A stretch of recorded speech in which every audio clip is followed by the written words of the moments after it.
Welcome everyone to my Bandai Tamashii Nations SH Figuarts review for the Super Saiyan Vegeta, the Awakened Super Saiyan Blood version. And this of course is another latest release for the Dragon Ball Z lineup. As I mentioned in my recent Trunks review, I'm still relatively new to getting the SHF collection. I've had some of the Dragon Ball figures in the past, but in terms of really building my collection, I would say in the last 6 months to a year or so. No doubt Vegeta, one of the most important characters in the whole series. So this was a must in my collection. So I'm not really going to discuss too much in terms of the packaging. I'm sure you're used to it. So let's get everything out of the box and take a closer look. Here is the Vegeta figure inside its packaging. So before taking a look at the figure itself, this is all of its accessories out of its packaging. So here is the Super Saiyan Vegeta out of the box, this time known as the Awakened Super Saiyan Blood version. So for me, this is the first Vegeta in my collection, so I'm going to review this as a standalone figure. And just based on what I know from the anime and just experience in collecting SH Figuarts overall, whereas compared to some of the other collectors who probably have had Vegetas in the past, they can really do the full comparisons and discuss the improvements. So for me, I'm just going to review this as a first Vegeta in my line. And based on what I'm seeing first thing, of course I do like it. Probably one of the most important characters in the Dragon Ball lineup, so this was a must in my collection. And this of course is based on the Cell Saga, since of course from the Frieza one he had the Skeletor on and then he had the sharp edges for his armor. So for me this is probably not as iconic, should I say, compared to that look, although I guess all Vegeta looks have been pretty special over the years. So for me personally, I've always preferred this look of Vegeta since he was kind of quote unquote the good guy compared to his time in the Frieza Saga. And yeah, just based on this look, I think it goes really well with my current collection. And just quickly bringing some of the other ones I have. So here is a Super Saiyan Full Power Goku that I picked up recently, and this of course is from the Cell Saga as well, so looking good there. And then of course that recent release of his son, the boy from the future, Trunks. Again, it will go really well as a display. So we'll do the full comparisons later on in the video. And from what I know, in the previous versions, I believe this look of Vegeta, it had a lighter blue in terms of the color. This one seems to be a bit more darker, so I'm not too sure which one is more accurate to the anime. But from what I remember and just seeing displays at events and just seeing figures in the shops, I think this color is probably better.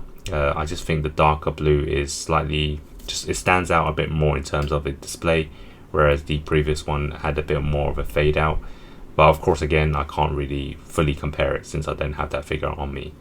And of course one of the most important things is the head sculpt. So he has his Super Saiyan look, and the hairstyle, you can see this kind of blonde is actually pretty nice as well. And I've been seeing some reviews previously and people do say that this color is probably a better improvement compared to some of the other ones they've done.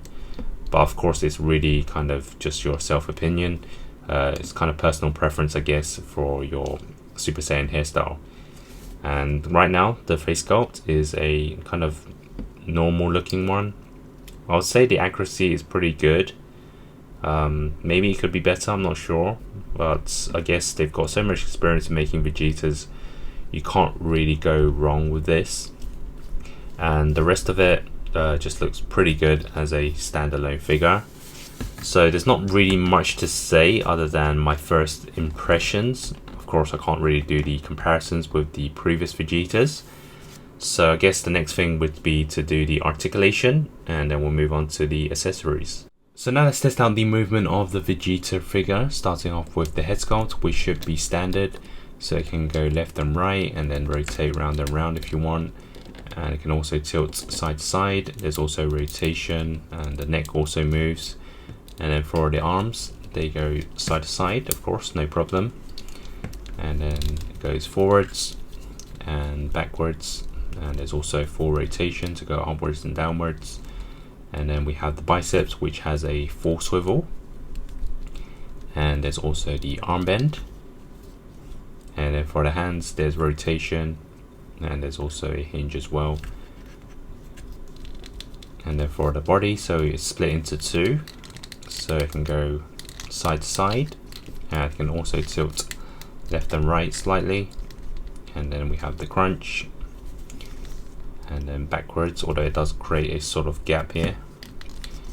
And then for the waist, there's a full swivel round and round if you want, and then slight side to side, not too much. And then we have the crunch. So far so good. And then for the legs, again, if you have to be very careful when you're doing the articulation. If you're gonna try and move it first time, it could actually loosen up really easily. So just kick forwards and then rotate backwards, and then there's full rotation on the legs. And then for this part, there's a full bend as well. So nothing really new in terms of articulation, I guess, just kind of standard. Then we have the leg movement, although this one kind of pulls down quite a lot and kind of creates a gap, which can kind of look weird. Not sure if that's how they did it for the previous figures. And then we have a toe hinge, and there's also rotation left and right. Yeah, for me personally, I don't think this is really needed. I wouldn't really be pulling down his foot because it does look a bit out of place. So other than that, I guess articulation is standard. It's pretty sure that's how Tomorrow's Nations have been doing their Vegeta figures in the past, so it's probably nothing really new in terms of that. But I'm pretty sure I can get into some core dynamic process, which is what we want for Vegeta. Moving on to the accessories, I'm going to start off with the alternative hand. So standard out of the packaging, it is the closed fist. So it does include a set of extra open palms for the blaster poses, a set of grapple hands, as well as a set of slightly closed grapple hands for fighting poses. And lastly, it does include one right hand for the thumbs up. So in total, it does include 9 sets of hands. They have also included a set of cross arms for this figure, and this is not the first time we've seen this in their SHF line. So we're going to place this onto Vegeta to see how it looks. So here is a set of cross arms placed on, and of course it creates that trademark look for the character, very iconic for Vegeta. And this to a lot of people is nothing new, but since it's my first SHF Vegeta in my collection, it's always nice to know to have as many accessories as it can. And of course I don't know in the past if they included this type of accessory for all their Vegetas, but for me this is always an extra bonus for those extra display ideas. And it's not the most exciting, I guess you would want him in some sort of dynamic or fighting pose, but it's certainly a very important look for Vegeta. And for the final accessories, they have included 2 extra face plates for the figure. So no extra head sculpt, so you just have to switch out the front. So the original one is kind of a normal expression, and what you do is you have to pull out the face. And then the first one I'm going to place on is the kind of smiling or smirking face.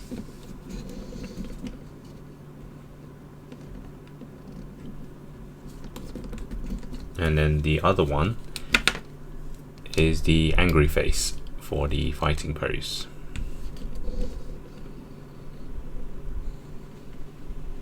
So now for some quick size comparisons with some of the other SH Figuarts Dragon Ball figures I have in my collection. Starting off with the Super Saiyan Full Power Son Goku, as well as the recent release of the Super Saiyan Trunks, the boy from the future. Here it is next to the proud Namekian Piccolo, as well as the Kid era Son Gohan. And here it is next to Earth's Strongest Man Krillin, as well as a Tien. So here is my Dragon Ball Z Fighter lineup collection. Of course the only one missing is Yamcha, so hopefully they'll release one very soon. So now for my final thoughts on the SH Figuarts Super Saiyan Vegeta. This may have seemed like a re-release since we have seen this version before, but to me it's a great addition, especially if you're new to collecting. It is a classic look of the Prince of All Saiyans, which I think they have got all the basics right. We have a good sculpt, a few interchangeable faceplates, plenty of alternative hands, as well as the cross arm look. So they basically used the past experience of the Vegeta figures to give us another decent release. I don't have any of the older ones to compare, but I believe the paint is slightly better this time, at least in terms of the blue part being a bit more darker, as well as the hair color, which I think it is a bit different as well. I see nothing wrong, especially as there's nothing to compare it with. The only improvement I would give this is to have some blaster effects, as that would have been a nice bonus touch. And the other thing is to include the base form head sculpt, so the one with the black hair. I think considering they added this for Trunks, I think it would have been ideal to have this for Vegeta, and once again for new collectors. So overall it fits into my collection, and I'm now one step away from completing my C Fighter lineup. My score is an 8 out of 10. We have most of what we expected for a relatively low price. If you enjoyed this video, be sure to also check out my review of the Trunks, and also stay tuned for more reviews, news and collections regarding the Machinations line. Thanks for watching, and hope to see you next time.